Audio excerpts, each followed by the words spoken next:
todas essas práticas que você encontra aí nessas igrejas, que parecem coisas estranhas e tudo mais, não tem o menor fundamento bíblico. E a argumentação vai ser essa: Deus me disse, Deus me apareceu, Deus me revelou, eu vi um anjo, eu tive um sonho. Isso é tão antigo quanto o livro de Colossenses. Porque era o mesmo argumento que essa seita estava usando lá em Colossos. Nós tivemos uma visão onde Deus disse que nós temos que adorar os anjos. Espera aí, está soando familiar? Quem foi o anjo que queria adoração? Não é? Quem foi o anjo que sempre quis adoração? Inclusive propôs a Jesus Cristo: tudo isso te darei se prostrado me adorares. De onde veio essa visão? Por isso que a Bíblia é muito cautelosa quando ela nos adverte a ter cuidado com esse tipo de coisa, não mexer com esses poderes espirituais, porque você não sabe o que está por detrás. Portanto, meu canal de comunicação com Deus é sua palavra escrita, é a sua revelação, sola escritura, nela eu estou seguro. Em vez de me abrir para tentar ouvir Deus, ou a mensagem de Deus, ou o caminho de Deus para a minha vida, através de sonhos, visões e revelações, que eu não sei a origem. Porque uma das características exatamente desses seres é a capacidade de enganar. Ele é o pai da mentira que se transforma em anjo de luz. Por isso, está aqui, Paulo dizendo: não deixe que esse pessoal, não aceite a condenação desse pessoal que insiste numa humildade fingida. Porque eles chegam assim, com toda humildade, né? Não, eu sou um simples servo de Deus. Deus me deu uma visão, mas eu nem sei porque que Ele me deu essa visão, né? Eu sou nada diante de Deus, né? Vem com essa humildade fingida. E aí engana os incautos. Tem muito crente que vai atrás, crente que gosta de novidade. Gosta mesmo, para eles só Cristo.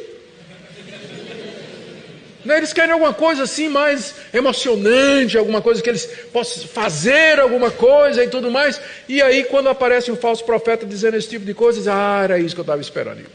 Vai embora atrás da seita. Lá vai, seguir o falso profeta.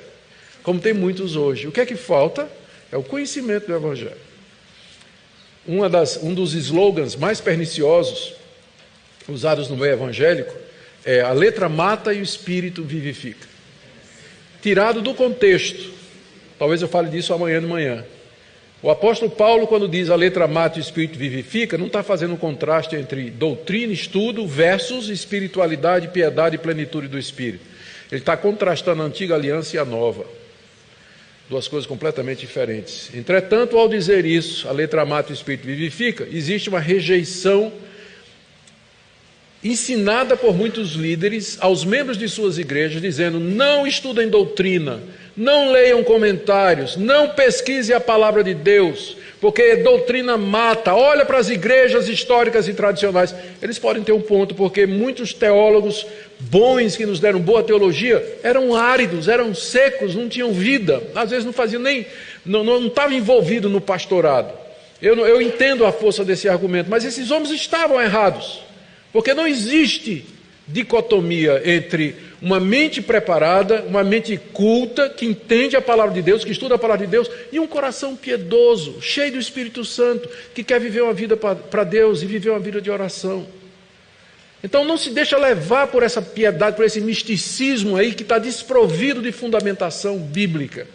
Esse pessoal, Paulo diz aqui, baseia-se em visões sem motivo algum na sua mente carnal, ou seja, a mente pecaminosa deles os tornou orgulhosos, e eles vieram com estas invenções que acabam tirando a suficiência de Cristo. Então já vimos três coisas: como Paulo detona o gnosticismo, ele detona o legalismo, e agora ele detona o misticismo, e a última coisa é o ascetismo, que também era um dos integrantes daquela seita complicada. A partir do verso 20: se morrestes com Cristo para os rudimentos do mundo, porque como se vivesseis no mundo vos sujeitais a ordenanças, não manuseis isso, não proves aquilo, não toques aquilo outro, segundo os preceitos e doutrinas dos homens. Pois que todas estas coisas com o uso se destroem. Tais coisas, com efeito, têm aparência de sabedoria, como o culto de si mesmo, de falsa humildade, de rigor ascético, todavia não tem valor algum contra a sensualidade.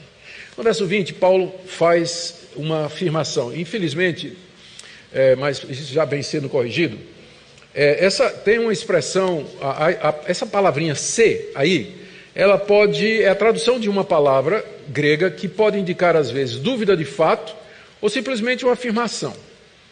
Então, naquela famosa frase, se Deus é por nós, quem será contra nós? A tradução correta é, já que Deus é contra nós, ninguém será, já que Deus é por nós, ninguém será contra nós. Então é o caso aqui, Paulo não está colocando dúvida, se vocês já morreram com Cristo, ele está dizendo, vocês já morreram com Cristo, tanto é que a Nova Versão Transformadora já diz, vocês morreram com Cristo, que é a melhor tradução, está correto. Ele não está questionando, ele está fazendo uma afirmação. Então, vocês já morreram com Cristo, afirma Paulo no verso 20. Morreram para os rudimentos desse mundo, ou seja, veja como ele traduziu aqui, ele os libertou dos princípios espirituais desse mundo, que é exatamente os rudimentos do mundo, eram aqueles anjos, como eu falei. Isso aí, Paulo disse, isso já aconteceu, vocês foram libertos em Cristo da escravidão a essas ideias, a esses conceitos, a tudo mais. Então ele pergunta, por que vocês estão se deixando escravizar para ordenanças como não toque nisso, não prove nisso, não manuseie isso, segundo os preceitos e doutrinas dos homens? O que ele está combatendo aqui? Está combatendo a ética, ou o caminho da ética ou da espiritualidade desse movimento aí.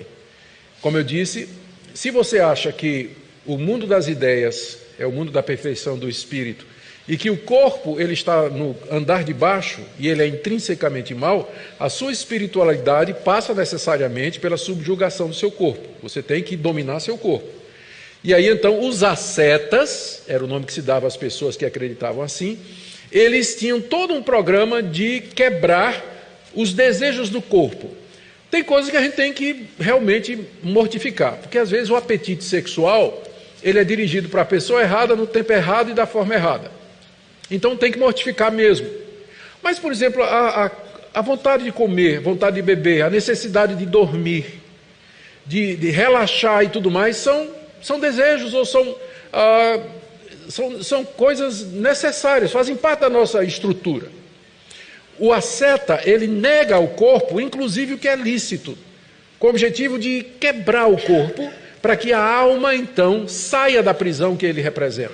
Então, naquele tempo e depois na Idade Média, pessoas que se chicoteavam, pessoas que faziam jejuns prolongados, inclusive de água, monges na Idade Média, eles moravam num pau, numa jaula que eles colocavam no alto de um pau, onde eles ficavam expostos ao frio, ao sereno, à chuva, ao sol, às vezes nus, com o objetivo de castigar o corpo e quebrar o pecado. Era assim que eles diziam que você tem que vencer o pecado. Eles acreditavam que a sede dos pecados, o pecado habita no corpo, o corpo é intrinsecamente mau, daí você tem que quebrar o corpo.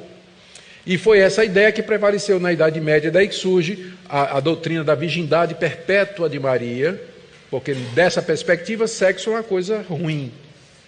Sexo é uma coisa ruim porque envolve troca de corpos, não é? Se você quer ser espiritual, você não pode se rebaixar a esse tipo de nível. Então, o celibato ficou visto como sendo superior ao status de casado, aí o conceito de celibato na Idade Média, perpétua virgindade de Maria, e o surgimento dessas ordens monásticas ascéticas, onde os caras faziam tudo isso, todo esse tipo de privação. A ideia básica é que o corpo é ruim e que o pecado habita no corpo. Teve um cara no século II, chamado Orígenes. Orígenes foi um dos grandes estudiosos, ele tinha umas ideias muito erradas, mas ele era um grande erudito, E ele lutava muito com pensamentos, né, com a lascívia, e ele resolveu o problema, pensou que resolvia o problema se castrando. Ele se castrou. Para a tristeza dele, continuou do mesmo jeito, que o problema não é aqui, o problema é aqui, né? O problema é aqui. Era uma seta. Paulo está dizendo que a solução para o pecado que habita em você não é o ascetismo. Você nunca vai conseguir vencer o pecado impondo regras, rigores, normas, mortificando. Não é assim. A resposta para vencer o pecado no seu coração é Jesus Cristo. Olha como Paulo aborda o ascetismo. Primeiro ele diz no verso 22, isso aí é preceito e doutrina dos homens. Você não vai encontrar na Escritura Deus desvalorizando o corpo, ao contrário, e é uma pena que exista essa tendência no meio evangélico, Deus valoriza tanto o nosso corpo quanto a nossa alma e o espírito. Deus nunca coloca o espírito acima do corpo. É sempre a mesma coisa, tanto é que os evangélicos estão enganados quando eles dizem assim que o maior sonho deles é morrer e ir para o céu. O meu não. O meu é a ressurreição. Quando Cristo